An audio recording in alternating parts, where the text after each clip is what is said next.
കേന്ദ്ര സർക്കാരിന്റെ ബജറ്റ് അവഗണന ഉണ്ടല്ലോ, അതില് കേന്ദ്രത്തെ കാണാനോ ഇത് സംബന്ധിച്ച് എന്തെങ്കിലും മെമ്മോറണ്ടം അയക്കാനോ പ്ലാൻ ഉണ്ടോ? കത്തുകൾ നമുക്ക് അയക്കാം. പക്ഷെ ഇപ്പൊ ഈ ഘട്ടത്തിൽ അവർ ബജറ്റ് അവതരിപ്പിച്ചിട്ടേ ഉള്ളൂ.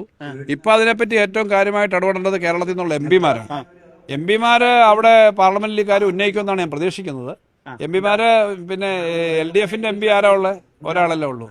UDFന്റെ എംപിമാരാണ്. അവര് അത് സംബന്ധിച്ച് ഒരക്ഷരം അവിടെ സംസാരിച്ചിട്ടില്ല, ഒരക്ഷരം കേരളത്തിൽ സംസാരിച്ചിട്ടില്ല. കേരളത്തിലെ അസംബ്ലി സാധാരണഗതി സംസാരിക്കുമ്പോൾ കേന്ദ്രത്തിനെതിരെ സംസാരിക്കേണ്ടി വരുമെന്നുള്ളത് കൊണ്ടുകൂടി ആയിരിക്കണം അവര് അസംബ്ലി ബഹിഷ്കരിക്കുന്ന പോലെയാണ് ചെയ്തുകൊണ്ടിരിക്കുന്നത്. അവിടെ സ്പീക്കറുടെ ഡയസിൽ കയറുക തുടങ്ങിയ കാര്യങ്ങളൊക്കെ ആണല്ലോ ഇന്ന് നടത്തിയത്.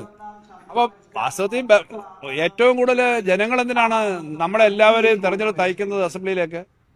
രാഷ്ട്രീയം, ഡെവലപ്മെന്റ്, സാമ്പത്തിക കാര്യങ്ങൾ, നയങ്ങൾ, നിയമങ്ങളൊക്കെ പറയാനാണ്. പക്ഷേ അസംബ്ലിക്കകത്തേക്ക് ഒരു അക്ഷരം പോലും സംസാരിക്കാൻ ആരെ അനുവദിക്കില്ല എന്നുള്ള ബഹളം ഉണ്ടാക്കുന്നു. അസംബ്ലി പ്രൊസീഡിങ്സിൽ ഇടപെടുന്നില്ല, ബഡ്ജറ്റ് സംബന്ധിച്ച് സംസാരിക്കുന്നില്ല, ഒരു കാര്യവും സംസാരിക്കാൻ തയ്യാറാവുന്നില്ല എന്ന് പറഞ്ഞാൽ ജനങ്ങളുടെ മുന്നിൽ ഇക്കാര്യം ഞങ്ങൾ സംസാരിക്കാൻ തയ്യാറാവില്ലെന്ന്.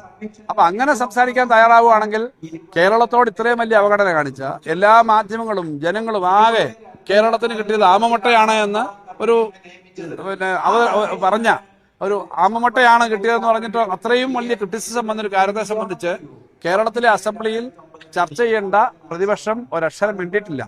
അവരാണ് ഡൽഹിയിലും കേരളത്തിന് വേണ്ടി പോരാടുന്നത്. അവരെയാണ് നമ്മൾ തെരഞ്ഞെടുത്ത് അയച്ചേക്കുന്നത്. അവർക്ക് കേരളത്തിന്റെ താല്പര്യമൊന്നും വലിയ താല്പര്യമല്ല. വളരെ ചെറിയ രാഷ്ട്രീയ താല്പര്യം. ഇലക്ഷൻ വരുമ്പോൾ എങ്ങനെയാണ് പരമാവധി നുണ പ്രചരിപ്പിച്ച് ഇടതുപക്ഷത്തിനെ പരാജയപ്പെടുത്താൻ പറ്റുക നോക്കുന്നതിൽ മാത്രമേ താല്പര്യമുള്ളൂ എന്ന് വ്യക്തമാവുന്നതാണ് പ്രതിപക്ഷത്തിന്റെ ശ്രമം.